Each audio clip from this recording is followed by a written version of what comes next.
प्रभु हम तेरे वचन को सुनने के लिए आए हैं प्रभु। ஆண்டவரே உம்முடைய வசனத்தை கேட்கும்படியாக நாங்கள் வந்திருக்கிறோம். प्रभु तेरा वचन एक आईना के समान, it's like a mirror Lord. ஆண்டவரே உம்முடைய வசனம் ஒரு கண்ணாடியை போன்றது, ஒரு மிரரை போன்றது. बस सिर्फ हम देख के चलने के लिए नहीं, लेकिन जहाँ कहीं भी परमेश्वर तो हमारे हृदय में कार्य करना चाहता है प्रभु, उसके लिए हम अपने आप को सौंपते हैं परमेश्वर। ஆண்டவரே வெறுமனே நாங்கள் பார்த்து விட்டு போகிறவர்களாக அல்ல, நீங்கள் எங்களுடைய இருதயத்திலே எங்கெல்லாம் கிரியை செய்ய விரும்புகிறீரோ அந்த காரியங்களுக்கு எங்களை விட்டு கொடுக்க ஒப்பு கொடுப்பதற்காக வந்திருக்கிறோம். Lord, help us not to just be listeners but to receive and be a doer of your word. ये प्रभु ना केवल या सिर्फ हम सुनने वाले रहें, लेकिन उसके अनुसार हम करने वाले होने पाए. Help us to understand your heart, Lord. आपके मनसा को समझने की शक्ति तू दे. Speak to us. हमसे तू बोल. In Jesus' name we pray. यीशु मसीह के नाम से प्रार्थना मांगते हैं. एक बार एक मालिक था और उसके अंदर एक कारपेंटर काम कर रहा था. ஒரு எஜமான் இருந்தான்.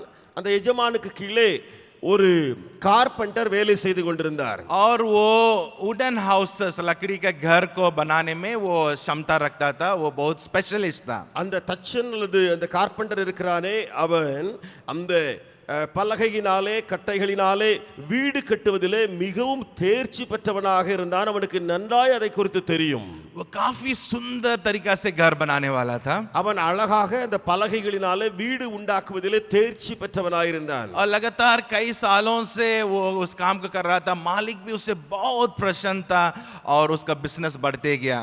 அந்த தச்சரானவன் அந்த எஜமானுக்கு கீழாக இருந்து இப்படி பல வீடுகளையும் காரியங்களையும் கட்டிக்கொண்டு அந்த எஜமானுக்கு பயங்கரமான ஆதாயத்தை அவன் வரவழைத்தவனாக, எஜமான் சந்தோஷப்பட்டவனாக இருந்தான். कुछ साल होने के बाद और लोग जुड़ने लगे.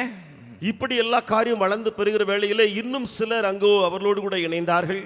धीरे धीरे कुछ दिनों के बाद लोगों के कुछ उस्काने के चलते और उस मालिक के बारे में गलत सलत बोलने के चलते उसके अंदर एक प्रकार का एक रेस्टलेसनेस हो गया.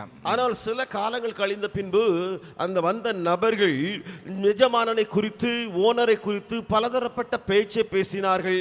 அவரை குறித்து பலவிதமான காரியங்களை குறை கூறினார்கள்.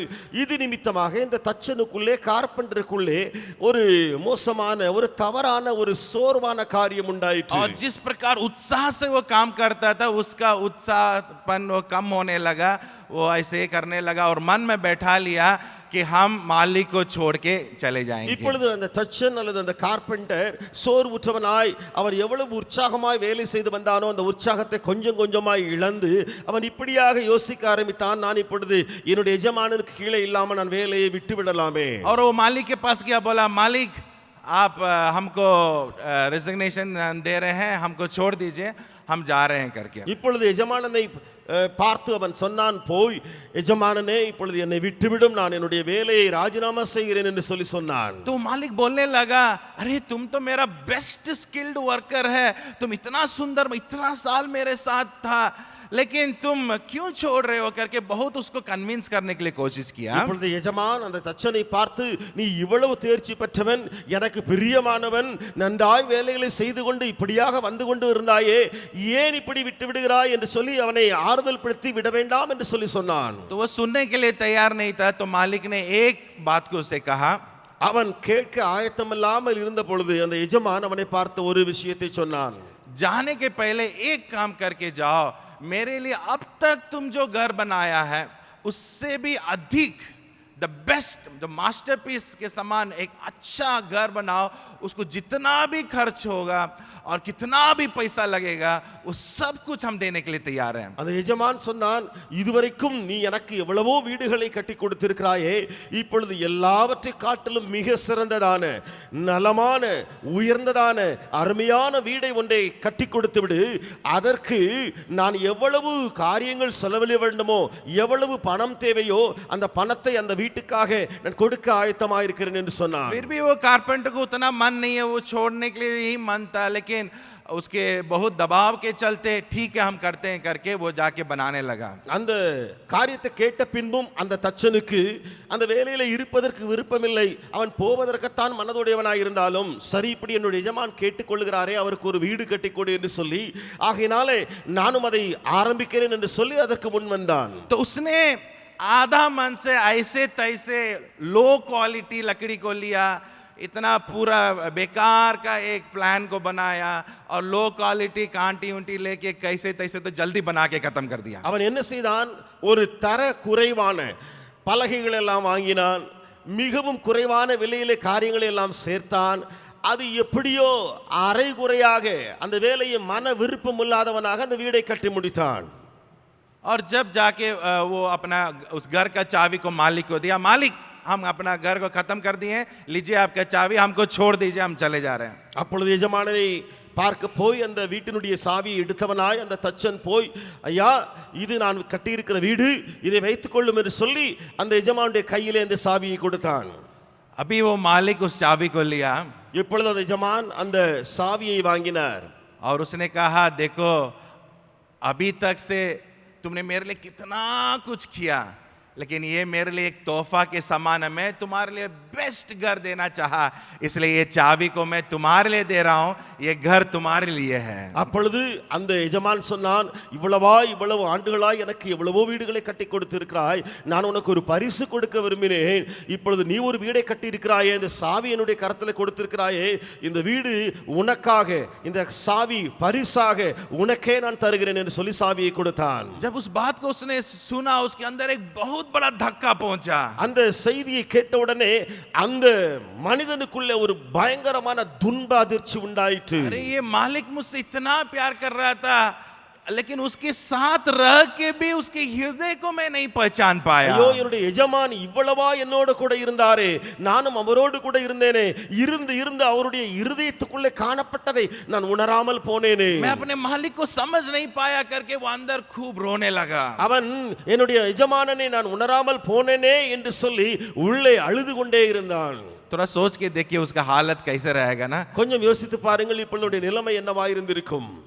जरूर वो मालिक के साथ था, உண்மைதான் அவன் எஜமானோடு கூட இருந்தான், इतना साल उसके साथ था, இவ்வளவு ஆண்டு காலமாய் இருந்தான்.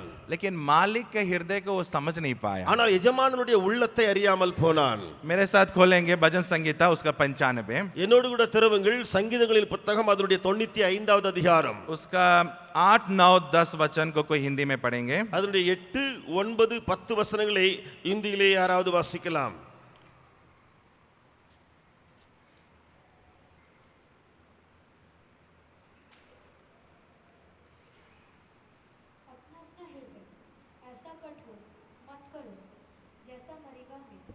वह मस्पा के दिन जंगल में हुआ था, जब तुम्हारे पुरखाओं ने मुझे परखा. उन्होंने मुझको जांचा और मेरे काम को भी देखा. 40 वर्ष तक मैं उस पीढ़ी के लोगों से रूठा रहा और मैंने कहा, ये तो भटकने वाले मन के हैं और इन्होंने मेरे मार्गों को नहीं पहचाना. இன்று அவருடைய சத்தத்தை கேட்பீர்களாகில் வனாந்தரத்தில் கோபம் மூட்டினது போலும் சோதனை நாளில் நடந்தது போல உங்களை இருதயத்தை கடினப்படுத்தாதீங்கள். அங்கே உங்கள் பிதாக்கள் என்னை சோதித்து என்னை பரீட்சை பார்த்து என் கிரியையும் கண்டார்கள். 40 வருஷமாய் நான் அந்த சந்ததியை அரோசித்து அவர்கள் வழி போகிற இருதயமுள்ள ஜனம் என்றும் இவனுடைய வழிகளை அறியாதவர்கள் என்றும் சொன்னேன். यहाँ पर हम दो बातों को हम देखते हैं. पहला कि वे लोग ने मेरे they have seen my work, कामों को देखा. ரெண்டு காரியங்களை இங்கே பார்க்கிறோம். அவர்கள் தேவனுடைய அல்லாது என்னுடைய கிரியைகளை கண்டார்கள். But they have not understood my ways, they have not known my ways. लेकिन मेरे मार्ग को नहीं समझा. ஆனால் அவர்களோ என்னுடைய வழிகளை அறியாமல் போனார்கள். They have seen my works, उन्होंने मेरे कामों को देखा और जो कुछ भी मैं उनके लिए किया वो सबको उन्होंने देखा. நான் என்ன நன்மைகளை எல்லாம் செய்தேனோ அவைகளை எல்லாம் அவர்கள் கண்டார்கள். लेकिन वे लोग ने मेरे मार्ग को नहीं समझा या मेरे हृदय को नहीं समझा. ஆனால் அவர்களோ என்னுடைய இருதயத்தை என்னுடைய வழிகளை அறியாமல் போனார்கள். यहाँ पे उस परमेश्वर का दर्द या उसके हार्ट क्राई को हम देखते हैं. वो लोगों को देखकर उसके अंदर एक प्रकार का दर्द है कि वे लोग में सिर्फ मेरे क्रिया को ही देखा, लेकिन मेरे हृदय को या मुझे या मेरे मार्ग को नहीं समझा. இங்கே தேவன் ஒரு பயங்கரமான வேதனை வலியோடு துக்கத்தோடு இந்த காரியத்தை சொல்லுகிறதை பார்க்கிறோம். அவர்கள் என்னுடைய கிரியைகளை எல்லாம் கண்டார்கள், ஆனால் என்னுடைய இருதயத்தையோ என்னுடைய மனதையோ அவர்கள் புரிந்து கொள்ளாமல் போனார்கள். इन लोगों के बारे में हम सब जानते हैं. इस्राएली लोग मिस्र देश में कितने सतावत के रास्ता में वे जा रहे थे. இந்த இஸ்ரவேல் ஜனங்களை குறித்து நீங்கள் அறிந்திருக்கிறீர்கள். எவ்வளவாய் பாடுபட்டார்கள், துன்பங்களை அனுபவித்தார்கள் அவர்கள் எகிப்தில் இருந்தபோது. गुलाम के समान थे, उसको मारा गया, कुत्ता से भी नीचे उन्हें ट्रीट किया गया. बहुत सारा के सतावत में वे थे. அவர்கள் கீழ்த்தரமாய் நடத்தப்பட்டார்கள், வேதனைக்குட்படுத்தப்பட்டார்கள், அவர்களை அடித்தார்கள், நொறுக்கினார்கள், நாய்களை காட்டிலும் மோசமாய் அவர்கள் நடத்தப்பட்டார்கள். परमेश्वर उन्हें बहुत आश्चर्य तरीका से कई कर्मों के द्वारा, चमत्कार के द्वारा, साइंस एंड वंडर्स के द्वारा उन्हें मिस्र देश से छुड़ाया. தேவனாய கர்த்தர் அவர்களுக்கு பயங்கரமான நன்மைகளையும் அற்புதங்களையும் அடையாளங்களையும் செய்து பயங்கர கிரியையோடு, பலத்த கிரியையோடு எகிப்திலிருந்து விடுவித்துக் கொண்டு வந்தார். ना केवल परमेश्वर ने मिस्र देश से छुड़ाया, अभी रास्ता में उन्हें कई और आकाश से मन्ना गिर रहा है, उन्हें जो जरूरत है चट्टान से पानी आ रहा है, और परमेश्वर उनको मेघ के रास्ता से, अग्नि के रास्ता से उन्हें चलाते हुए हम देखते हैं. நாம் பார்க்கிறோம் அதற்கு பின்பதாக அந்த விடுவித்த தேவன் அந்த வனாந்தரமான பகுதிகளிலேயும் வானத்திலிருந்து மன்னாவை வருஷித்தார், கன்மலையிலிருந்து தண்ணீரை வரவழைத்தார். இப்படி பலவிதமான நன்மைகளையும் அற்புதங்களையும் அந்த வழியிலேயும் அவர் செய்து கொண்டே வந்தார். They saw n number of miracles, wonders and every signs that God could do, but they couldn't understand the ways and the heart of God. जरूर परमेश्वर ने इतने सारे चिन्ह चमत्कारों को उनको दिखाया, तो भी लोगों ने उनके कामों को देखा, लेकिन परमेश्वर का हृदय को वो समझ नहीं पाए. परमेश्वर के हृदय, उसके मार्ग को समझने के लिए उसके करीबता में जाना पड़ता है. दूर से सब चमत्कार सब कुछ दिखेगा. From a distance you can see all the signs and wonders and miracles, but to know him you have to go closer, and only then you can know him and his ways. தேவனுடைய கிரியைகளையும் அற்புதங்களையும் தூரத்திலிருந்தே நாம் கண்களால் கண்டு கொள்ளலாம். ஆனால் அவருடைய இருதயத்தை அறிய வேண்டும் என்று சொன்னால், அவருடைய உள்ளத்தை நாம் அறிந்து கொள்ள வேண்டும் என்று சொன்னால், அவருக்கு சமீபமாய் பக்கமாய் நாம் கிட்டிச் சேர வேண்டும். यहाँ हम देख रहे हैं ये लोग उसी में तृप्त हो गए. हमको अच्छा खाना मिल रहा है, ये मिल रहा है, वो मिल रहा है, चमत्कार मिल रहा है, बस उसी में तृप्त हो गए. लेकिन परमेश्वर के करीबता जाने के लिए उन लोग कोशिश भी नहीं किए. उस प्रकार के एक भूख या हंगर उनके अंदर नहीं था. இங்கே இந்த ஜனத்தை பார்க்கிறோம், தேவனுடைய கிரியைகளை கண்டு அதிலே மாத்திரம் திருப்தி அடைந்து விட்டார்கள். ஆனால் தேவனுடைய உள்ளமோ அவருடைய இருதயமோ எப்படி இருக்கிறது என்று சொல்லி அவருடைய சமீபத்திலே பக்கத்திலே போய் சேர்வதை அவர்கள் விட்டு விட்டார்கள். हम देखते हैं उस प्रोडिगल सन, उड़ा पुत्र के उस कहानी में कि उसने पिता के साथ वो झगड़ा करके उसके संपत्ति सब लिया. पापा उसको बहुत ट्राई किए होंगे समझाने के लिए, बेटा ये संपत्ति तो तुम्हारे लिए, लेकिन अभी समय नहीं है. लेकिन वो सुनने के लिए तैयार नहीं, सब लेके चला जा रहा है. நாம் அந்த இளைய கட்ட குமாரனுடைய ஊமையை அறிந்திருக்கிறோம். தகப்பன் எவ்வளவோ புரிய வைத்திருப்பார், மகனே கேளப்பா, இப்பொழுது உனக்கு சம்பத்தியை நான் கொடுக்க வேண்டியது வேலை அல்ல, அது எல்லாம் உன்னோடது தானே, அது வரும்பொழுது எல்லாம் உனக்கு வரும் என்று சொல்லி எவ்வளவோ புத்தி சொன்னாலும் அவன் வழி தப்பி போய்விட்டான். फिर भी वो तो कैसे तो वापस आ गया, पापा के साथ आ गया, बहुत सुंदर बात है. लेकिन उससे और दर्द की बात यह है कि उसका जो बड़ा बेटा जो पापा के साथ था, அங்கே பார்க்கிறோம் அவன் திரும்பி வந்தவன் தான். அவன் திரும்பி வந்து காரியங்களை எல்லாம் விட்டுவிட்டு உணர்ந்தவனாய் திரும்பி வந்தவன் தான். ஆனாலும் அதற்கு மேலாக இன்னொரு மனிதனை அங்கே பார்க்கவும், அந்த மூத்த குமாரன். அவன் எப்பொழுதுமே பிதாவோடு கூட வீட்டிலேயே இருந்த அந்த அண்ணனை குறித்து நாம் அந்த காரியத்தை பார்க்கிறோம். लगता था कि ये बड़ा बेटा जो है पापा को अच्छा से समझता है, पापा को नहीं छोड़ा, पापा के साथ दे रहा, ऐसे देखने में लगता था. பார்க்கும்போது என்ன தெரிய வருதுன்னு சொன்னால், இந்த மூத்த குமாரன் இருக்கிறானே, அப்பாவோடு கூட இருந்தவன், வீட்டிலே இருந்தவன், அவரையெல்லாம் அறிந்து கொண்டிருப்பான், நன்றாய் உணர்ந்து கொண்டிருப்பான் என்று சொல்லி தோற்றமளிக்கிறது. लेकिन उससे भी ज्यादा दर्द की बात था जो उसके साथ उसका बड़ा बेटा वो भी उस पिता के हृदय को नहीं समझ पाया. ஆனால் அந்த இளைய குமாரனை காட்டிலும் ஒரு வேதனைக்கான விஷயம் ஒன்று அந்த மூத்த குமாரனை பார்க்கிறோம். அவன் அப்பாவோடு கூட சமீபத்தில் இருந்தாலும், உள்ளேயே தங்கி தரித்திருந்தாலும், அப்பாவின் இருதயத்தை அவன் அறிந்து கொள்ளாமல் போனான். Association cannot guarantee transformation. हम किसी के साथ हैं या किसी झुंड में हैं या किसी संघ में हैं इसीलिए मेरा जीवन बदलेगा करके गारंटी नहीं है. நாம் அந்த அசோசியேஷன் இருக்கிறது, அதாவது ஒரு ஐக்கியம், ஒரு கூட்டத்தோடு கூட இருக்கிறோம், பக்கத்தில் இருக்கிறோம், நெருங்கி இருக்கிறோம், ஆகையினாலே எனக்குள்ளே டிரான்ஸ்ஃபார்மேஷனும் மாற்றங்களும் உருமாற்றமும் உண்டாகி கொண்டே இருக்கும் என்பதற்கு கேரண்டி கிடையாது. गेहासी जो है एलिशा के साथ था. கேயாசி என்பவன் எலிசாவோடு கூடவே இருந்தான். एलिशा एलिया के साथ था. எலிசா எலியாவோடு கூட இருந்தவன். एलिया का प्रभाव को हम एलिशा में देखते हैं. எலியாவுடைய தாக்கத்தை நாம் எலிசாவிலே பார்க்கிறோம். एलिशा भी बहुत बड़ा कार्य को किया, उसके साथ ही गेहासी भी था.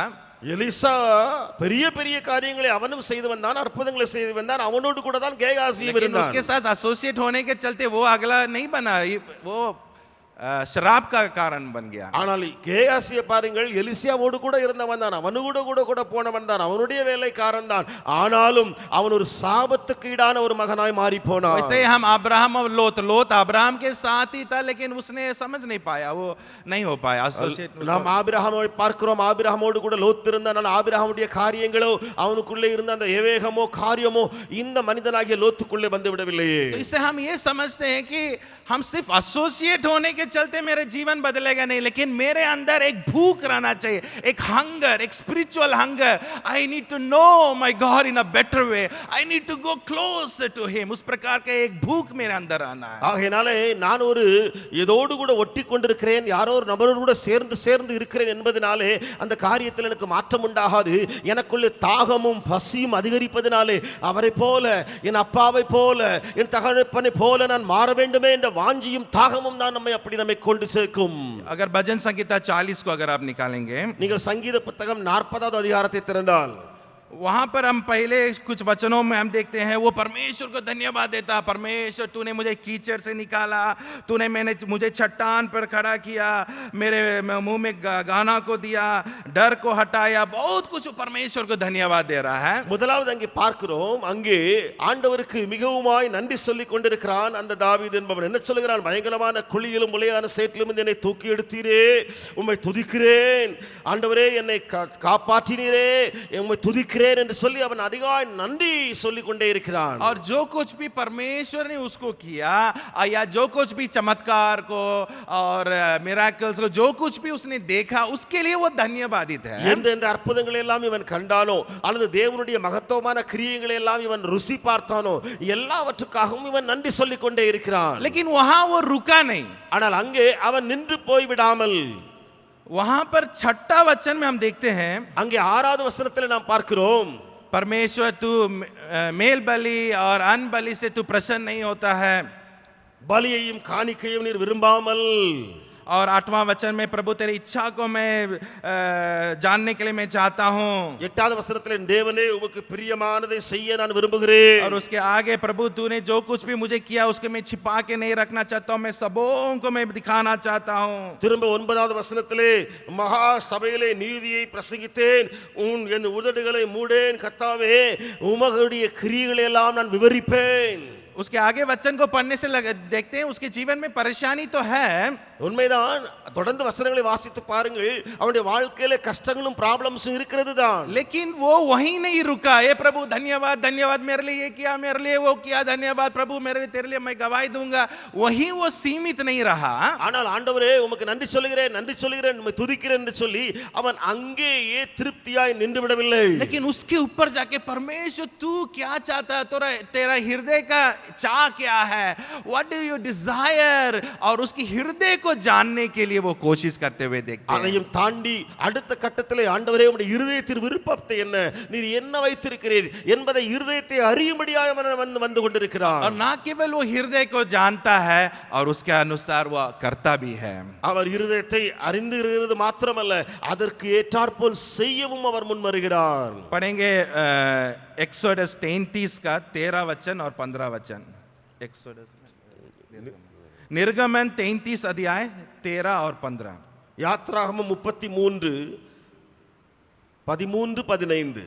யாத்ரா 33 13 15.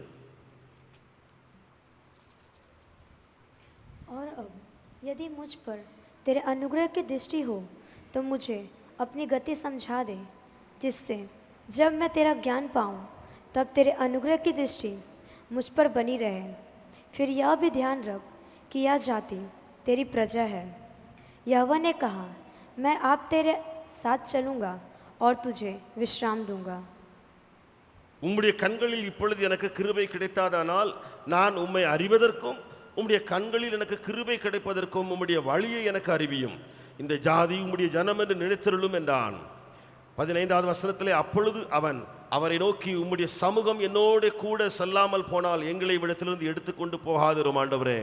यहाँ पे मूसा के जीवन में देखिए उसके अंदर किस प्रकार का एक हंगर, एक भूख है. परमेश्वर मैं तेरे मार्गों को जानना चाहता, I want to know you, मुझे तुझे जानना चाहता हूं करके उस प्रकार का वो प्यास को, उस भूख को वहां पर हम देखते हैं. இங்கே மோசேயினுடைய உள்ளத்திலே காணப்படுகிற பசியும் தாகத்தையும் பாருங்கள்.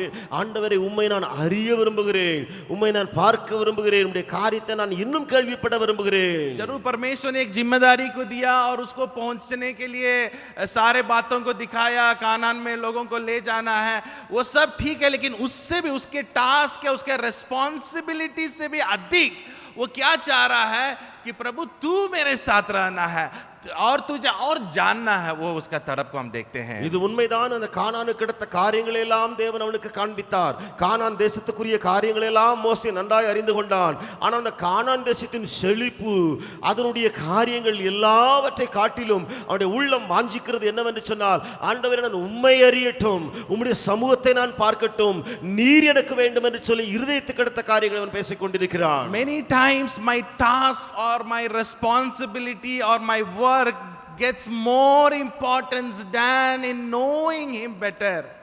कई बार हमारे जीवन में हमारी जिम्मेदारियां या हमारे काम या हमारे रिस्पॉन्सिबिलिटी या हमारे जो करते हैं, वे सारी बातें जो है परमेश्वर को जानने की बातों से ज्यादा हमारे नजरों में दिखाई पड़ते हैं.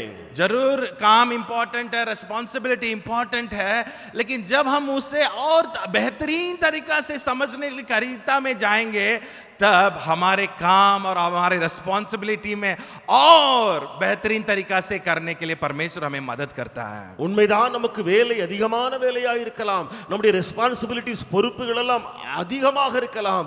ஆனாலும் நம்ம அதை காட்டிலும் தேவனை அறிந்து கொள்வது, அவருடைய சமூகத்தை வாஞ்சிப்பது நமக்கு மேலாக இருக்கும் என்று சொன்னால், தேவனை இன்னும் பல மடங்காய் நம்மை உயர்த்துவதிலே, பயன்படுத்துவதிலே அவருக்கு நேரம் போதாது. एक छोटा बच्चा कब बोलता है कि हमको भूख नहीं लग रहा, अगर खाना खिलाने से में भूख नहीं लगेगा लग रहा करके कब बोलता है?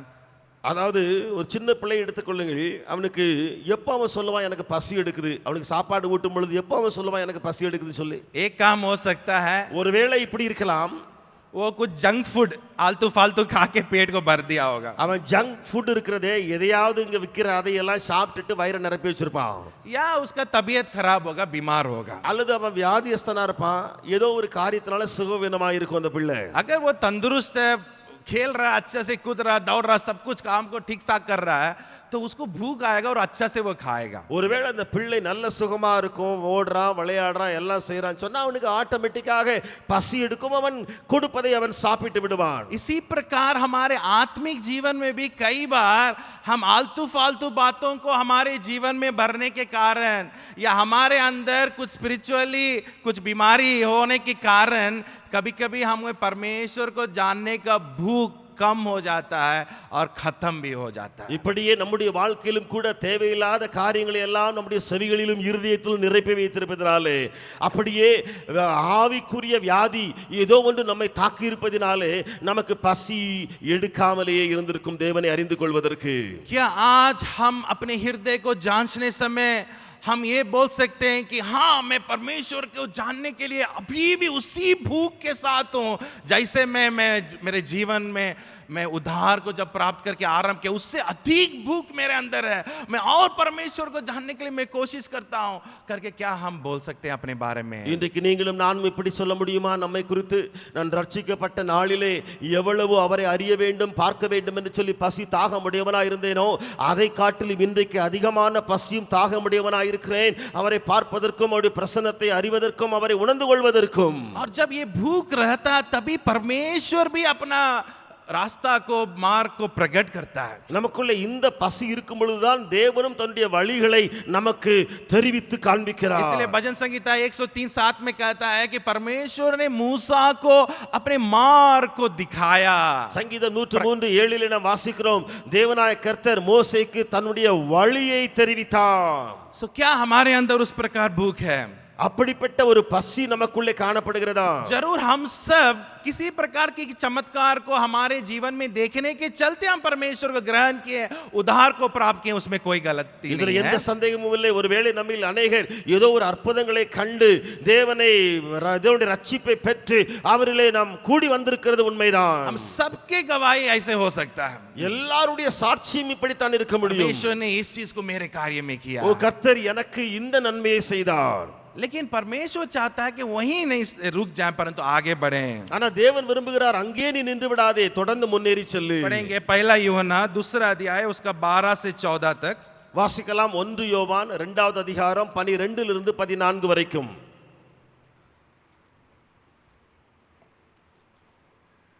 पहला यूहन्ना उसका 1 जॉन चैप्टर 2 वर्स 12 to 14. 1 யோவான் 2:12 இருந்து 14.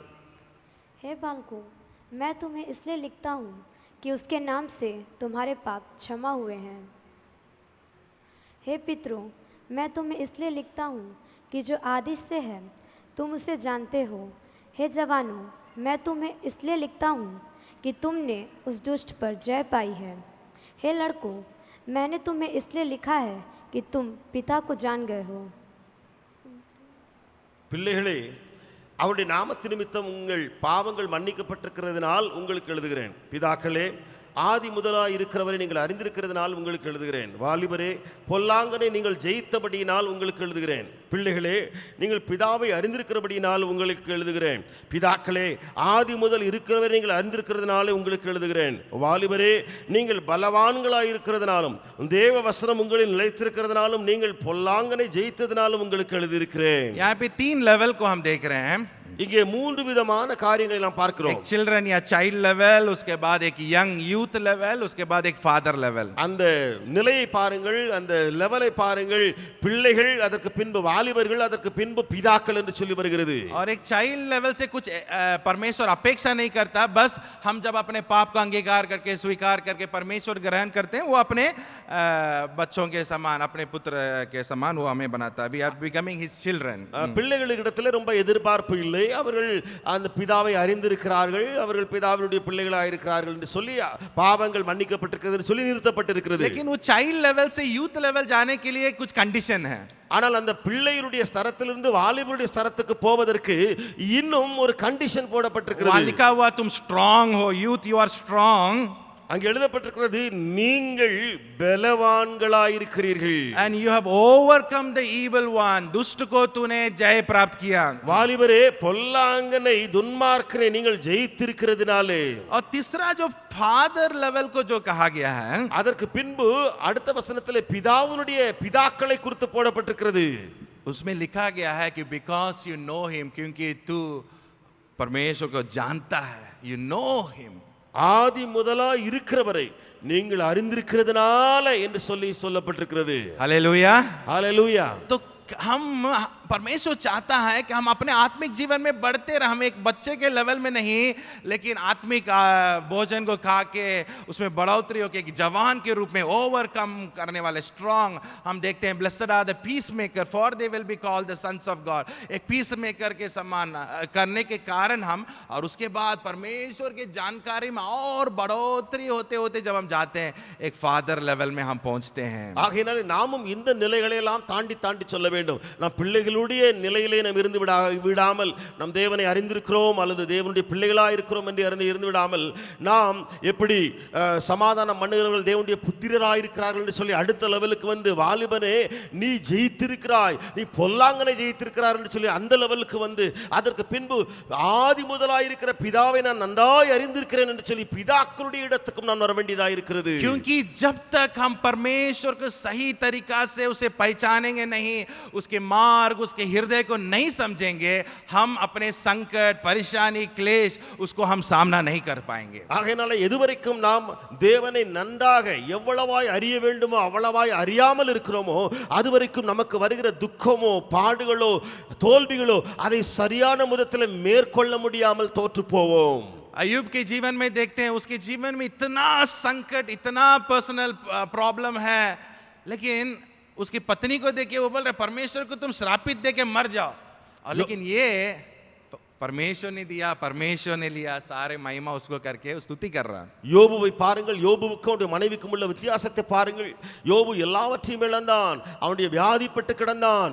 மனைவி சொன்னால் தேவனை தூஷித்து நீர் ஜீவனை விடக்கூடாது என்று சொல்லி, ஆனால் இவனை பாருங்கள், தேவனை எனக்கு கொடுத்தார், தேவன் தந்தார், தேவன் எடுத்தார் என்று சொல்லி அவனுடைய நிலைமை எங்கேயோ தேவனை அறிந்து மேலே கொண்டு போய் இருக்கிறது.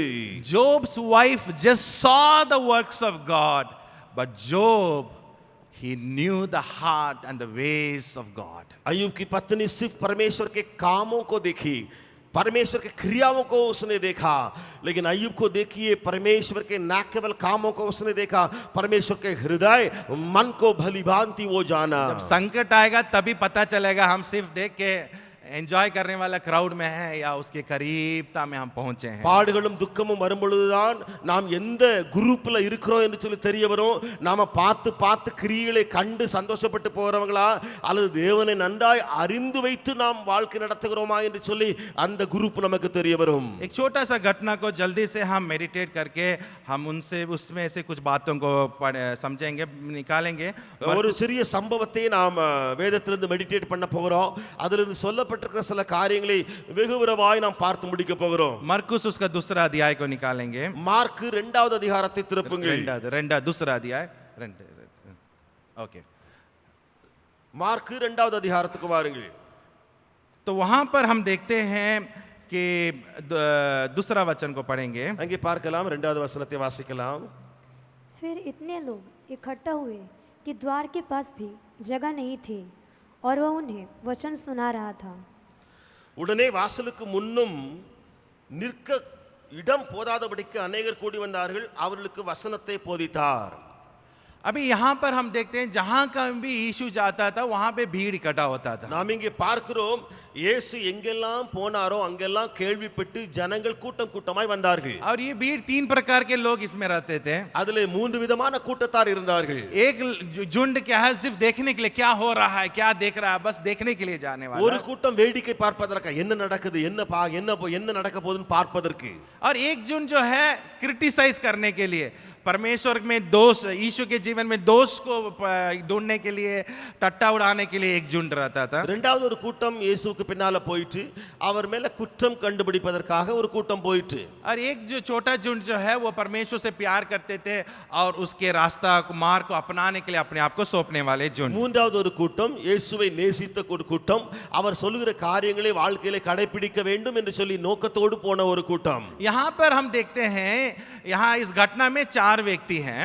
இந்த சம்பவத்தில் 4 மனிதர்கள் காணப்படுகிறார்கள். मैं इन 4 व्यक्ति को समझता हूं कि वे सिर्फ वो तमाशा देखने वाले झुंड या टट्टा उड़ाने वाले झुंड में नहीं थे, लेकिन परमेश्वर को ठीक से समझने वाले झुंड में पाने वाले व्यक्ति हैं। இந்த 4 பேர் இருக்கிற இந்த சம்பவம் இருக்கிறது. இந்த 4 பேர் எந்த கூட்டத்தில் வருகிறார்கள் என்று சொன்னால் நான் எப்படி புரிந்து கொள்கிறேன், முதலாவது வேடிக்கை பார்க்கிற அந்த கூட்டத்தில் இவர்கள் இல்லை, அல்லது குறை கண்டுபிடிக்க வேண்டும், குற்றம் கண்டுபிடிக்க வேண்டும் என்ற அந்த கூட்டத்திலும் இந்த 4 பேர் இல்லை. அந்த இயேசுவுடைய காரியங்களை கேட்டு அவர் அற்புதம் செய்வாரா, எனக்கு ஏதாவது கிடைக்குமா அவர் என்று சொல்லி அவரை அறிகிற கூட்டத்தில் இருக்கிறார்கள். क्योंकि यहाँ देख रहे हैं यीशु उसके पहले कफरनहूम वहां पर आता है, ஏனென்றால் அங்கே பார்க்கிறோம் அந்த வசனங்களிலே இயேசு இதற்கு முன்பும் கப்பர்நகூமுக்கு போயிருக்கிறார். तो इसका मतलब जब वो पिछले बार आया तो उसने यीशु को जाना, समझा, यीशु के हृदय को उन्होंने देखा, करीब तौर से यीशु के बारे में जाना. ஏனென்றால் மறுபடியும் அந்த கப்பர்நகூமுக்கு இயேசு போவதற்கு முன்பதாக முதலாவது போயிருக்கும் பொழுதே இந்த கூட்டத்தார் அல்லது இந்த பேர் இயேசுவை அறிந்து கொண்டவர்கள், அவரை புரிந்து கொண்டவர்கள் தான் இந்த கூட்டத்தாராய் இருக்கிறார்கள். और अभी वे इतना यीशु को समझे कि वे इतना उनके अंदर फेथ है, क्योंकि यीशु उनको सर्टिफिकेट दे रहा है कि तुम लोग के फेथ के चलते ये चंगा हो रहा है करके, उतना Jesus himself is certifying them. அவர்களுக்குள்ளே அவ்வளவு விசுவாசம் வந்திருக்கிறது. முன்னமே கேள்விப்பட்டதனால இயேசுவை அறிந்து இயேசுவின் மேலே விசுவாசம் வைத்தவர்கள். அந்த சர்டிபிகேட்டை இயேசுவே கொடுக்கிறார். இயேசு उनको देकर कह रहा है कि तुम्हारे विश्वास ने इस व्यक्ति के अंदर चंगाई को लाया. So in just one meeting or encounter with Jesus, they were able to understand his heart, his ways, to an extent that they are taking him and even opening the roof and bringing him down, not worrying, having the faith that Jesus करेगा, जरूर यीशु करेगा, he will do it. That was the confidence they had. एक ही बार यीशु को देखने से या एक ही बार जब यीशु वहां आया, उसी के द्वारा उनके अंदर विश्वास आया. कैसे कि यीशु कैसे भी ये काम कर लेगा, यीशु से जरूर ये संभव है. इसी के चलते उस घर के ऊपर का खपरेल उन्होंने खोला और खपरेल खोल करके उनको उस व्यक्ति को वहां रस्सी से द्वारा नीचे उतारा. उनके अंदर 100% गारंटी श्योरिटी था, जानकारी था कि यीशु तरस खाने वाला है, वो प्यार करने वाला परमेश्वर है, जरूर इसके जीवन में बदलाव आएगा करके एक ही एनकाउंटर में यीशु के बारे में एक अच्छा जानकारी को उन्होंने रखा. முதலாவது இயேசுவை சந்தித்த பொழுதே அந்த கிராமத்துக்கு வந்திருந்த பொழுதே அவர்கள் இயேசுவை குறித்து அறிந்து கொண்டு விசுவாசம் வைக்க ஆரம்பித்தார்கள். அவர்களுக்கு என்ன தெரிந்தது, இயேசுவால் இது சாத்தியமாக போகிறது, அவருக்கு பக்கத்தில் கொண்டு போனாலே இவன் சுகமாக போகிறான் என்று சொல்லி அவர்களுக்குள்ளே 100% விசுவாசம் உடையவர்களாக இருந்தார்கள். अगर हम लोग होते हैं, हम लोग कितना सोचते हैं क्या ये हो पाएगा, हम छत को खोल रहे हैं, कितना डांट सुनना पड़ेगा अगर उसके जीवन में चमत्कार नहीं होगा. इस प्रकार के संदेह जरूर हमारे मन में आ सकता है. ஒருவேளை இந்த 4 பேர்ல நானோ நீங்களோ யாராவது இருப்போம் என்று சொன்னால், இவ்வளவு கஷ்டப்பட்டு மேற்கூரையெல்லாம் பிரிச்சு எடுத்து அவனை கீழே இறக்கி ஐயோ சுகம் கிடைக்காம போனா என்ன ஆகுமோ, அவன் சுகம் கிடைச்சிருமா கிடைக்காதான்னு சந்தேகத்தை வைத்திருக்கலாம். बट लेकिन ये जो परमेश्वर के रास्ता को, उसके हृदय को जानने के चलते वे कुछ भी करने के लिए तैयार हो गए. ஆனால் இந்த 4 பேர் உள்ள கூட்டம் இருக்கிறதே, இயேசுவுடைய இருதயத்தை அறிந்ததனாலே, அவருக்குள்ளே காணப்படுகிற வல்லமையை அறிந்ததனாலே, என்னதான் நடக்கட்டும் என கூரையை பிச்சாவது இவனை கீழே இறக்கி விடுவேன் என்ற நம்பிக்கை அவருக்குள்ளே வந்தது. बड़ा झुंड, पूरा झुंड यीशु के पीछे भाग रहा है. ஒரு பெரிய கூட்டம் இயேசுவை பின்னோக்கி அழுத்திக் கொண்டிருக்கிற வேளையிலே, लेकिन ये 4 जन सोच रहे हैं ஆனால் இந்த 4 பேர் மட்டும் யோசிக்கிறார்கள் कि मैं किसी के जीवन में प्रभावशाली होना, I need to be an influencer. நான் யாராவது வாழ்க்கையிலே தாக்கத்தை உண்டாக்குறவனாய் மாற வேண்டுமே என்று சொல்லி இந்த 4 பேருக்குள்ளே ஒரு பெரிய எண்ணம் உண்டாயிருக்கிறது. उनको अपना जरूरत बड़ा नहीं लगा, लेकिन उसके साथ में एक व्यक्ति के जरूरत को उन्होंने देखा. அந்த 4 பேருக்குள்ளேயும் அவருடைய தேவை பெரிதாக இல்லாமல் அவளோடு கூட இருக்கிற ஒரு மனிதன் கஷ்டப்படுகிறானே, அவனுடைய தேவையே இவர்களுக்குள்ளே மேலோங்கி இருந்தது. If I understand the ways and heart of God, my first thing will be I will be an influencer wherever I am. जब मैं परमेश्वर का मन को समझने वाला, हृदय को समझने वाला और उसे ज्यादा जानने वाला मैं अगर रहूंगा या जान लूंगा तो मैं दूसरों के जीवन में प्रभाव डालने वाले व्यक्ति रह जाऊंगा। नमक को हम देखते हैं कहीं भी थोड़ा सा डालेंगे लेकिन पूरा भोजन में वो स्वाद को देता है। आप देखिए நாம் ஒரு காய் குழம்போ ஏதாவது வைக்கும் பொழுது அந்த உப்பை வந்து கொஞ்சம் ஒரு ஸ்பூன் எடுத்து எங்கேயாவது போட்டு விடுங்க, அவ்வளவுதான். அந்த உப்பு எங்க விழுதோ அந்த இடத்தையெல்லாம் தாண்டி எடுத்து எல்லா முழு குழம்புலையும் அது வந்து தன்னுடைய ருசியை கொண்டு அதை புகுத்தி விடுவது போல. There are three things which can influence us. Our need can influence us. तीन बातें हमारे ऊपर प्रभाव डालने वाली है. एक है हमारी जरूरत हमारे ऊपर प्रभाव डाल सकती है, Or the people or the crowd around us can influence us. हमारे चारों ओर के लोग हमारे ऊपर प्रभाव डाल सक रहे हैं. Or third, the situation can influence और us. तीसरा हमारे वातावरण या परिस्थिति हमारे ऊपर प्रभाव डाल सकती यहाँ है. पे जो यीशु जब आया ये झुंड सब दौड़ रहे हैं तो सब बुला रहे चलो चलो यीशु आ गया करके इन लोग को भी खींचे होंगे, अरे चलो ना चलो करके बुलाए होंगे. இயேசு போகிற பொழுது கூட்டத்தார் போய் கொண்டிருப்பார்கள். அப்பொழுது அவங்க எல்லாம் சரி வா வா வா நீ வா நீ வான்னு சொல்லி இவர்களே இழுத்து கொண்டு அந்த கூட்டம் போய் கொண்டு இருக்கும். एक टर्म यूज किया जाता है क्राउड मेंटालिटी या तो हर्ड मेंटालिटी. इसका मतलब भीड़ का मेंटालिटी या भेड़ का मेंटालिटी. ஹர்ட் மென்டாலிட்டி யா கிரவுட் மென்டாலிட்டி என்று சொல்லி சொல்வார்கள். அது கூட்டத்தினுடைய மனநிலை அல்லது ஆடுகளுடைய மனநிலை என்று சொல்லி அதை குறித்து சொல்லுவார்கள். आप भेड़ को देखे होंगे ना, एक वहां जाएगा तो सब उसी को फॉलो करके நீங்க जाएगा. அந்த ஆடுகளை பாருங்க, ஒரு ஆடு எங்கெல்லாம் போதோ அந்த ஆட்டு பின்னால எல்லா ஆடுகளும் சேர்ந்து போகும். सो कई बार हम भीड़ जो कर रहा है उसी को हम करने के लिए अपने आप को सौंप देते हैं. அதே போல கூட்டத்துல ரெண்டு பேர் இப்படி போறாங்க சொன்னா அவன் எங்க போறானோ அங்கெல்லாம் நானும் போவேன் சொல்லி எல்லாரும் அந்த கூட்டத்தோட சேர்ந்து போயிருவோம். कभी कभी अगर बच्चों से हम पूछेंगे कि क्यों तुम ये ऐसे क्यों किया तो बोलेगा सबको ही किया इसलिए हम भी किए. பிள்ளைகளை பார்த்து கேட்டு பாருங்க, அப்பா ஏன் நீ அப்படி செஞ்ச அப்படி சொன்னா அவன் சொல்ல எல்லாரும் தான் செஞ்சாங்க நான் என்ன அப்படின்னு சொல்லிட்டு அவன் சொல்லுவான். तुरंत बोलते हैं वो भी किया ये भी किया वो भी किया तो हम भी உடனே அவன் சொல்லுவான் அவன் செஞ்சான் இவன் செஞ்சான் நானும் செஞ்சேன் சொல்லி किया. या तो சொல்லுவான். हम कोई सिचुएशन को बोले ऐसा हुआ तो इसलिए हम ऐसे किए. அல்லது சொல்லுவான் சூழல் அப்படி இருந்துச்சு அப்படி ஆயிட்டு ஆகையினால நான் செஞ்சேன் அப்படி சொல்லி சொல்லுவான். यहाँ पर हम देख रहे हैं एक क्राउड वहां जा रहा है लेकिन they are not influenced by the crowd, they are influenced by the purpose कि मैं एक इन्फ्लुएंसर बनना है करके उन लोग देख रहे हैं. இங்க நாலு பேரை பாருங்க, பெரிய கூட்டம் போயிட்டு இருக்குது. அந்த பெரிய கூட்டத்தோட அல்லது பெரிய கூட்டம் நின்னுகிட்டு இருக்குது. அந்த பெரிய கூட்டத்தோட இழுக்கப்படாமல் அவர்கள் வழியிலே இவர்கள் போகாமல் அந்த இயேசுவையே நம்பி அவர் மேலே விசுவாசம் வைத்து இந்த நான்கு பேருடைய கூட்டம் அங்கே போனது. आज पाम संडे है, हम देखते हैं उस वचन में यूहन्ना 12वां अध्याय उसका 12 से 18 अगर हम देखेंगे.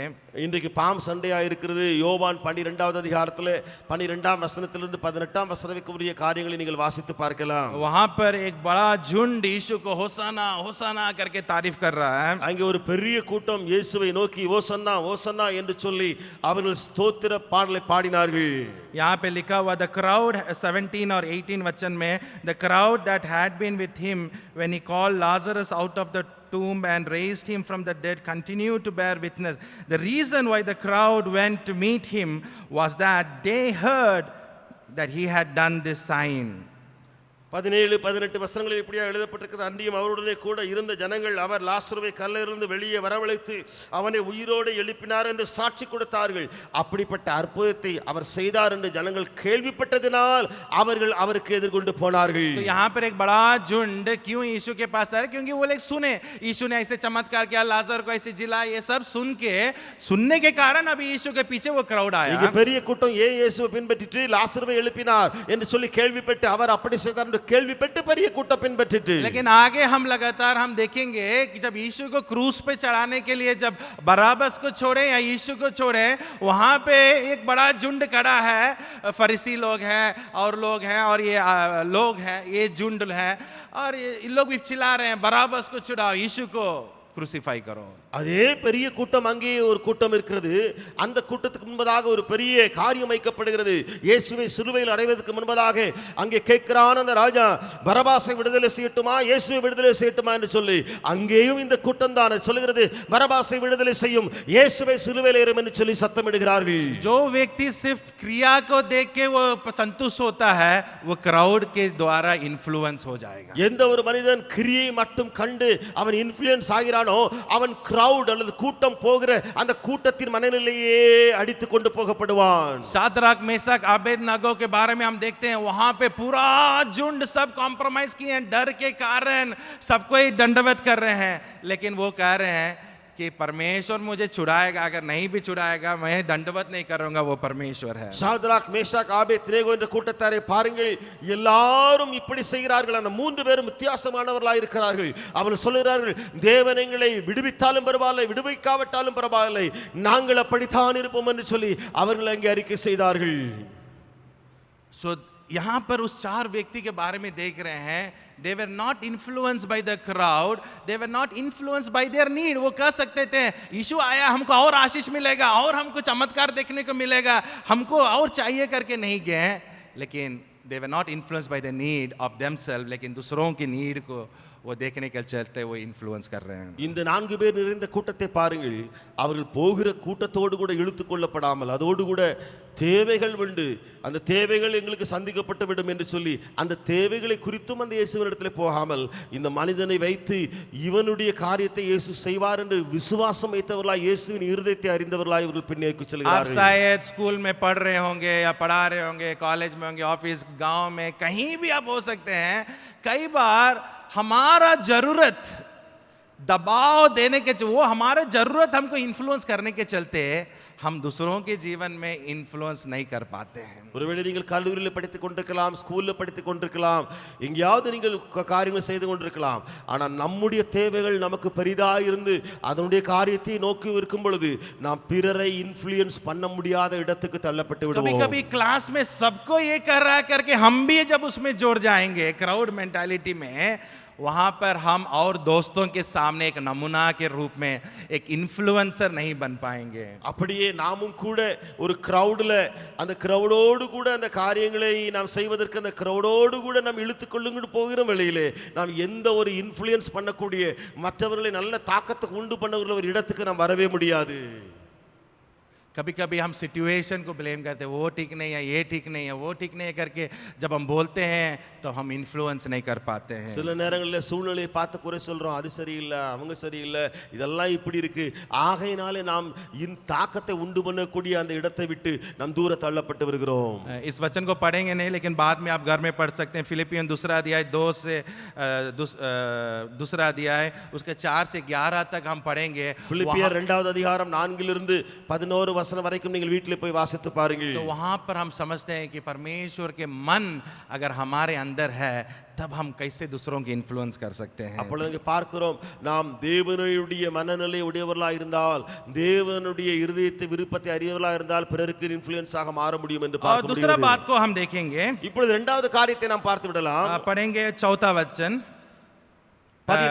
मार्कुस दूसरा अध्याय 4 वचन को पढ़ेंगे. மார்க்கு 2வது அதிகாரம் 4வது वचनத்தை வாசிக்கலாம். परंतु जब वे भीड़ के कारण उसके निकट ना पहुंच सके तो उन्होंने उस छत को जिसके नीचे वह था खोल दिया, और जब वे उसे उधेड़ चुके तो उस खाट को जिस पर लकवे का रोगी पड़ा था लटका दिया.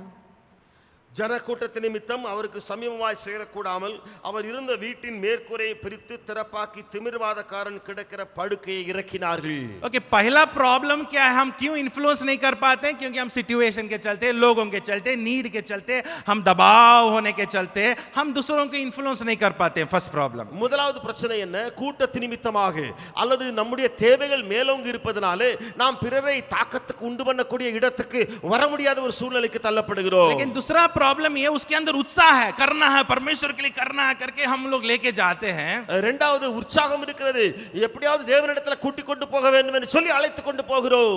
और वहां पे एक रेसिस्टेंस को हम सामना करते हैं. அங்கே போனவன ஒரு பெரிய தடைகளை நாம் உணர்கிறோம். रेसिस्टेंस दो तरह का हो सकता है. அந்த ரெசிஸ்டன் இருக்கிறதே அந்த தடுப்பு ரெண்டு விதமாய் இருக்கும். विरोधियों के चलते हम रेसिस्टेंस को सामना कर सकते हैं. விரோதிகள் இருப்பதனாலே அது ஒரு தடுப்பாய் மாறிவிடும்.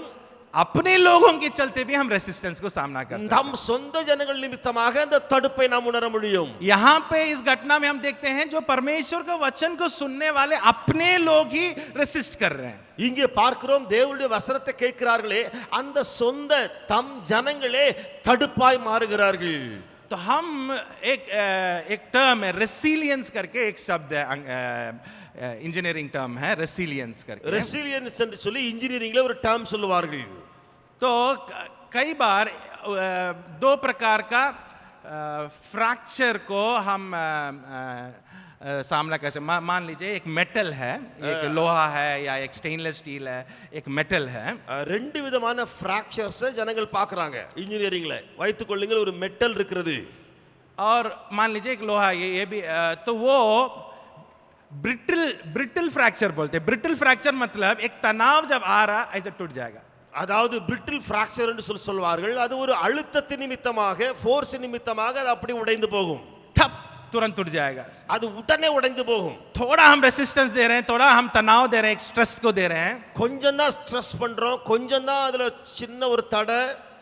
तो इसको दो तरीका से जब हम खींचते उसको टेंसाइल लोड या टेंसाइल स्ट्रेस बोलते हैं. तो उस समय एक छोटा स्ट्रेस को देने से तुरंत ठप टूटता है, उसको ब्रिटल फ्रैक्चर बोलते हैं. பிரிட்டில் ஃபிராக்சர் என்று சொல்லுவார்கள். கொஞ்சம் தான் அதுல பிரஷர், கொஞ்சம் தான் அழுத்தம், உடனே அது டக்குன்னு உடைந்து போய்விடும். लेकिन अगर आप एक डक्टाइल करके एक और फ्रैक्चर है, டக்டைல் என்று சொல்லி இன்னொரு ஃபிராக்சர் இருக்கிறது. तो वहां पे क्या होता है जब तनाव होता है वो ऐसे इलास्टिसिटी है ना, वो इलास्टिसिटी को हम देखते हैं. ஆனால் அங்கே பிரஷர் கொடுக்கும் பொழுது ரப்பரை போல எலாஸ்டிசிட்டி போல அது அப்படியே விரிந்து கொடுக்கும். और कितना भी तनाव हो जाए वो उसके हिसाब से वो अडैप्ट होगा, वो जल्दी टूटेगा नहीं, तुरंत रिएक्ट नहीं करेगा और फिर वो नॉर्मल भी हो जाएगा. அது எவ்வளவுதான் அது அழுத்தம் வந்தாலும் சரி அது ரப்பரை போல இழுத்து கொண்டே போகும், உடையாது. திரும்ப அது முடிந்தவுடனே நார்மல் நிலைமைக்கு அது வந்துவிடும். तो रेसिलियंस को ये बोलते हैं कि ability to adapt to the stress या डिफॉर्मेशन और उसके बाद jump back to this original position.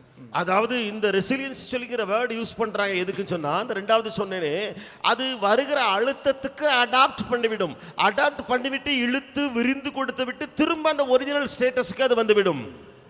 Resistance कभी कभी हमें बनाने के लिए भी होता है, कभी कभी हमें तोड़ने के लिए भी होता है. ரெசிஸ்டன்ஸ் இருக்கிறதே நம்மை சில நேரங்களில் உருவாக்கவும் அது வருகிறது, சில நேரங்களில் உடைக்கவும் வருகிறது. हर समय हम रेसिस्टेंस को जब हम सामना करते हैं ये मुझे तोड़ने के लिए करके हम नहीं समझ सकते, कभी कभी हमें बनाने के लिए.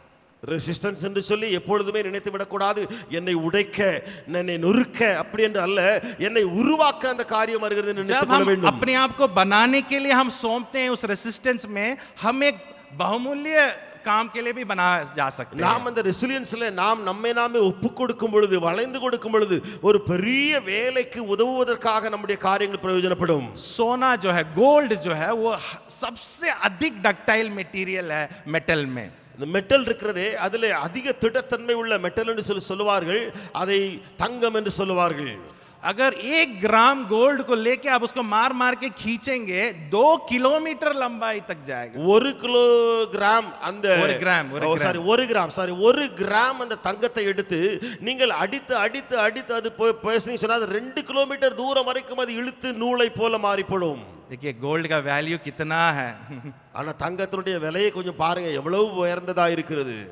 तो हम जितना अपने आप को फ्लेक्सिबिलिटी और एंड्योरेंस हमें एंड्योर कर सकते हैं प्रॉब्लम में रेसिस्ट, और कितना हम उसको फ्लेक्सिबल हो सकते हैं उतना हमारा वैल्यू बढ़ता है. அப்படியே அந்த தங்கத்தை போல எவ்வளவா நாம் இழுத்து கொள்ளுகிறோமோ அல்லது எவ்வளவா நாம் விரிந்து கொடுக்கிறோமோ அவ்வளவா அந்த பிரச்சனை வரும்பொழுது நாம் இன்னும் நம்முடைய வேல்யூ கூட இருக்கிறதாய் உணர்கிறோம். ये जो स्टेनलेस स्टील होता है वो जब जल्दी ऐसे ब्रिटल करके अगर टूटता है तो उसको क्या कर देता है, गर्म किया जाता है, उसको हीट ट्रीट किया जाता है. हाई टेम्परेचर में उसको गर्म करके उसको बाहर धीरे से कूल करने से वो क्या होता है, ब्रिटल डक्टाइल के रूप में बदलता है। उसके बाद आप खींचेंगे, बहुत खींच सकते हैं। ஸ்டெயின்லெஸ் ஸ்டீல் இருக்கிறது, அது உடைந்து போகக்கூடியதான அந்த உடைந்து போகிற ஸ்டெயின்லெஸ் ஸ்டீல் என்ன பண்ணுவாங்க சொன்னா, அதிக வெப்பத்துக்கு அதை கொண்டு போவார்கள்.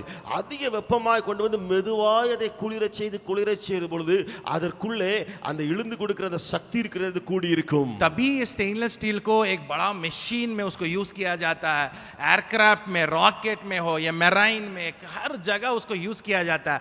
अगर ठप करके टूटेगा तो बहुत डेंजर हो जाएगा।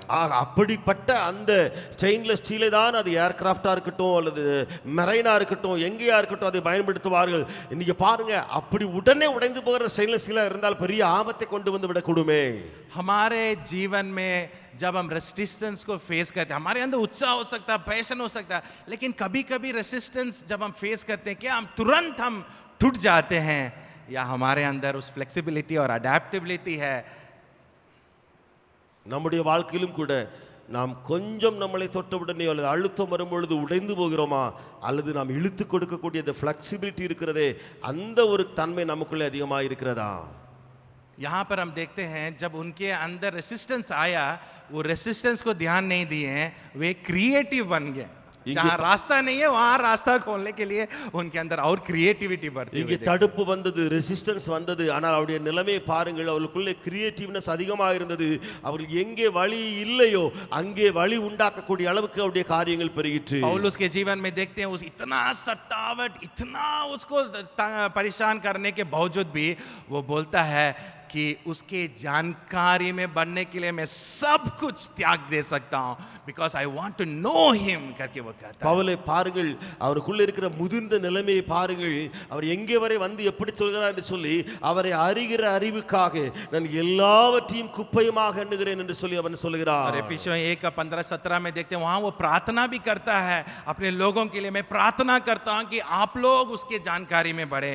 அவன் அங்கே ஜெபிக்கும் பொழுது எபேசியர் 1:15 இஸ்காரன் நான் ஜெபிக்கிறேன் என்று சொல்லி, நீங்களும் தேவனை அறிகிற அறிவிலே வளர்ந்து பெருகுங்கள் என்று சொல்லி அவன் அதற்காக வேண்டுகிறான்.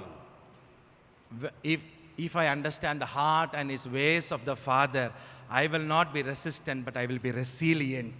अगर मैं परमेश्वर के हृदय को समझता हूँ और उनकी क्रिया को भी मैं देख लिया हूँ, तो मैं टूटने वाला जल्दी न होता हूँ, लेकिन जैसे वो खींचते खींचते जो अपने आप अडाप्ट हो जाता है, उसी प्रकार मैं एक चीज बन जाता हूँ. आखिरी में एक बात को देख के हम जल्दी खत्म करेंगे। उसी इसमें हम देखते हैं दूसरा अध्याय में, இதிலே நான் இன்னும் கடைசியா ஒரு காரியத்தை பார்த்து முடிக்கலாம். மார்க் 2வது அதிகாரத்திலே सब कोई, वहाँ हजारों लोग उस गांव में होंगे, ஆயிரக்கணக்கான பேர் அந்த கிராமத்தில் இருந்திருக்கலாம். सब कोई इस व्यक्ति को देखे होंगे, எல்லாருமே இந்த மனிதனை பார்த்திருப்பார்கள். लेकिन सब कोई उस फिजिकल आई से ही देखे, ஆனா எல்லோரும் தன்னுடைய மாமிச கண்களாலே மாத்திரம் பார்த்தார்கள். फिजिकल आई सिर्फ प्रॉब्लम तक ही सीमित है। மாமிச கண்கள் ப்ராப்ளம் இருக்கிறது வரைக்கும் தான் அது பார்க்கும்.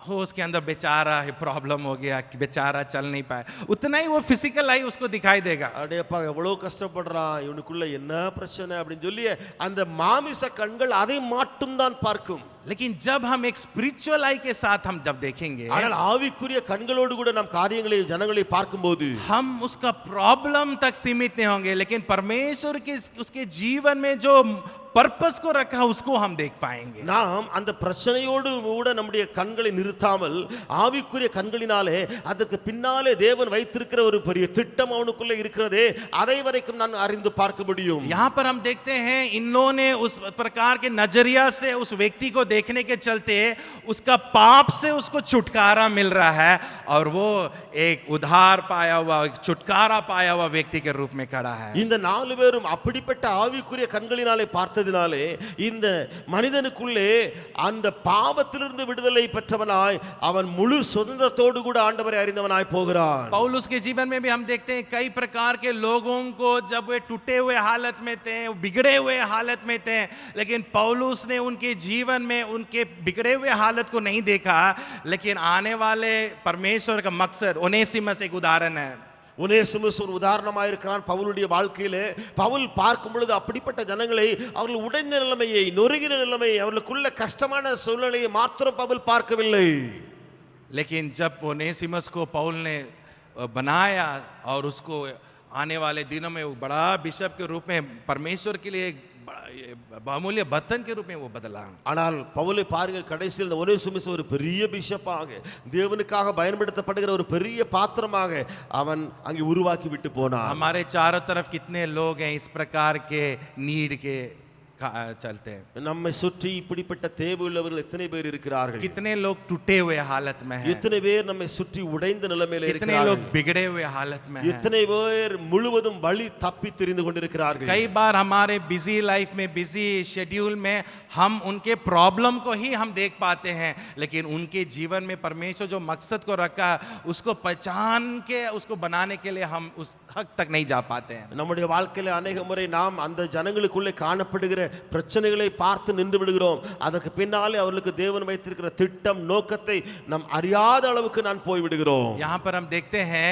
उस परमेश्वर का मकसद को उसके व्यक्ति के जीवन में पूरा करने के लिए एक बहुमूल्य काम वहाँ हो रहा है। चारों के अंदर एकता को देख रहे हैं, एक यूनिटी को देख रहे हैं। நாம் அந்த 4 பேருக்குள்ளே ஒரு இன்னொரு காரியத்தை பார்க்கிறோம். அந்த ஒரு மனிதனுக்குள்ளே சுகம் கிடைக்க, ஒரு மனிதன் விடுதலை பெற 4 பேருக்குள்ளேயும் ஒரு மனம் காணப்பட்டது. इसमें कुछ लोग बोलते हैं अरे अरे दूसरा काम नहीं है क्या, वो ऐसे ही कितना साल से पड़ा हुआ, चलो चलो, अगर उसके अंदर एकता नहीं है कुछ नहीं हो पाता। ஒருவேளை 4 பேருக்குள்ள ஒருவன் சொல்லியிருப்பான்னு சொன்னால் இவர் இத்தனை வருஷமா கடக்கறா, இவனுக்கு என்ன கிடைக்க போகுதுன்னு சொன்னா அங்கே ஒரு காரியம் நன்மையாய் நடந்திருக்காது. कई बार हमारे अंदर एकता के विरोध आने वाला सबसे बड़ा काम है ईगो।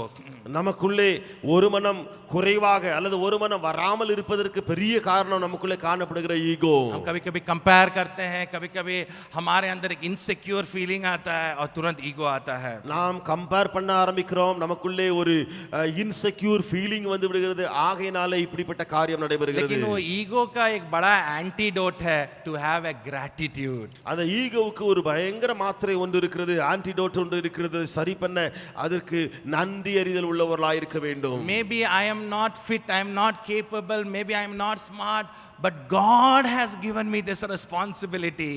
मैं स्मार्ट नहीं हूँ, मैं कैपेबल नहीं हूँ, मेरे पास कोई क्षमता नहीं है, कोई ताकत नहीं है, लेकिन परमेश्वर ने जिम्मेवारी को मेरे हाथ में दे दिया है। लोग बोल रहे होंगे कि हम केपेबल नहीं है, हम उसमें फिट नहीं है, ये नहीं है, वो नहीं है करके, लेकिन उस समय अगर हम उसको अंदर लेके अगर उसको हम हमारे हृदय में रखेंगे तो एक ईगो आएगा, दर्द आएगा और एक प्रकार की इनसिक्योरिटी आएगा। ஜனங்கள் சொல்லுவார்கள் அப்படி இப்படி என்று சொல்லி பயங்கரமான பயத்தை உண்டு பண்ணுகிற சூழ்நிலைகளை உருவாக்குவார்கள். ஆனால் நாமும் அதனடியிலே செவி கொடுத்து போனால் நமக்குள்ள ஒரு இன்செக்யூரிட்டி உணர்வுகள் தான் அதிகமாகி போகும். लेकिन जब हम समझेंगे हाँ मैं तो कमजोर हूँ, मैं तो केपेबल नहीं हूँ, मैं तो उतना एक्सपीरियंस नहीं हूँ, लेकिन परमेश्वर ने मुझे चुना है, God has found me capable, परमेश्वर ने मुझे चुना है करके जब उस बातों को ग्रैटिट्यूड से भरेंगे तब हमारे अंदर घृणा, गुस्सा नहीं, प्यार उमड़ेगा और एकता बढ़ेगा।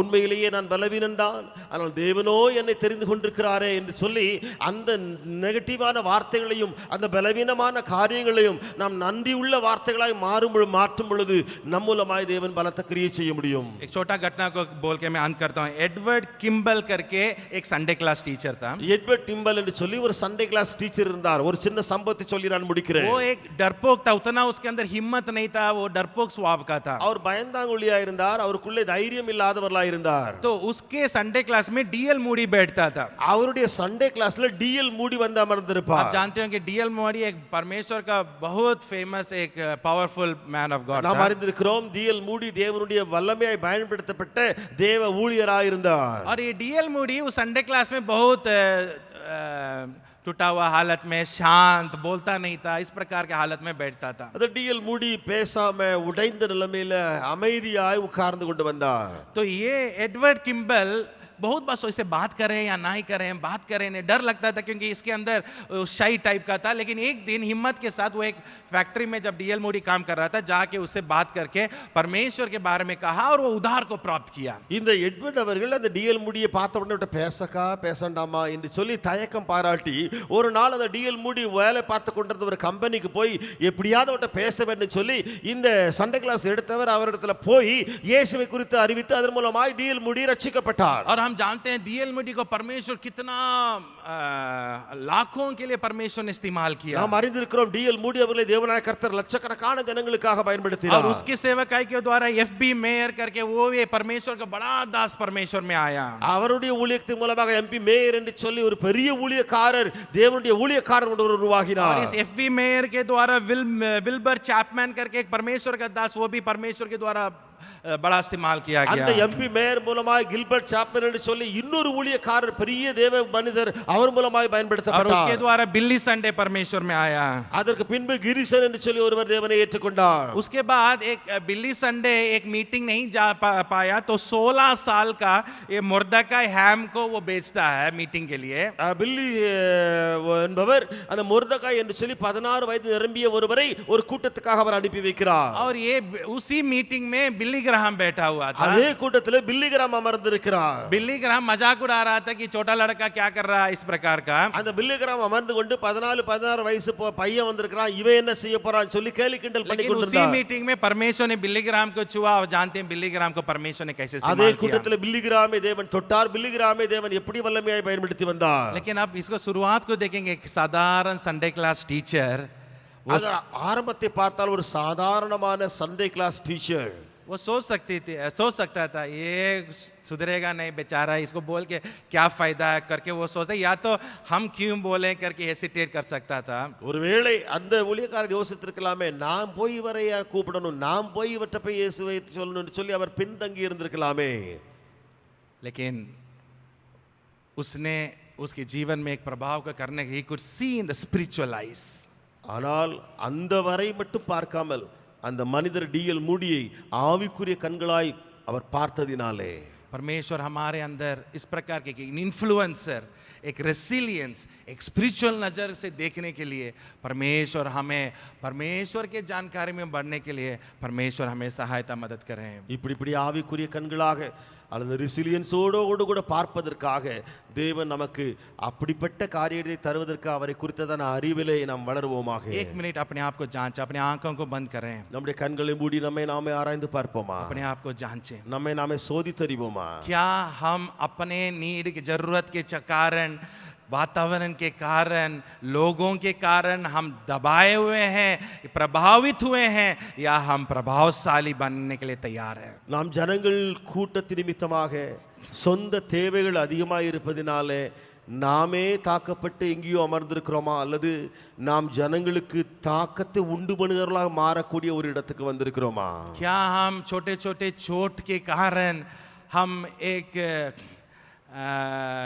तुरंत टूटे हुए हालत में है या कभी कभी हम अंदर एक कठोरता के समान बाहर मुस्कुरा के चलने वाले जैसे भी हो सकते हैं நாம் ஒரு சின்ன சின்ன காயங்களினாலே காயப்பட்டு தலை குனிந்தோம் அல்லது அப்படி அல்லாமல் புன் சிரிப்போடு கூட எல்லாவற்றையும் தாங்கி எடுத்து தேவனுக்காக நாம் பல காரியங்களை சாதிக்கிறவர்களாக இருக்கிறோமா? क्या हमारे अंदर उस प्रकार का फ्लेक्सिबिलिटी अडैप्टेबिलिटी एंड्योरेंस है हमारे अंदर நமக்குள்ள அப்படிப்பட்ட ஃப்ளெக்சிபிலிட்டி அல்லது அடாப்ட் பண்ணக்கூடிய காரியங்கள் அல்லது நமக்குள்ள என்ड्योरेंस நிறைந்த காரியங்கள் காணப்படுகிறதா? हमारे चारों तरफ कितने बच्चे हैं कितने जवान हैं कितने लोग हैं நம்மை சுற்றி எவ்வளவு பிள்ளைகள் வாலிபர்கள் எவ்வளவோ ஜனங்கள் இருக்கிறார்களே क्या हम उसी मैकेनिकल लाइफ में एक फिजिकल आइज के द्वारा देखते हैं या हमारे अंदर उस आत्मिक नजरिया से हम देखते हैं நமக்குள்ளே இருக்கிற மாமிச கண்களினாலேயே நாம் பார்க்கிறோமா அல்லது நமக்குள்ளே இருக்கிற ஆவிக்குரிய கண்களினாலே இவ்வளவு பெரிய கூட்டங்களை ये பார்க்கிறோமா? तभी हो सकता है जब हम सिर्फ परमेश्वर की क्रिया को देखने वाले झुंड नहीं परंतु उसके हृदय को उसके मार्ग को समझने वाले बन पाएंगे இது எப்பொழுது சாத்தியமாகும் என்று சொன்னால் தேவனுடைய கிரியைகளை மாத்திரம் கண்டிருக்கிற கூட்டமாக நாம் இல்லாமல் அவருடைய உள்ளத்தையும் இருதயத்தையும் அவரையும் இன்னும் அறிகிற அந்த கூட்டத்தில் இருக்கிறவர்களாக நாம் மாற வேண்டுமே.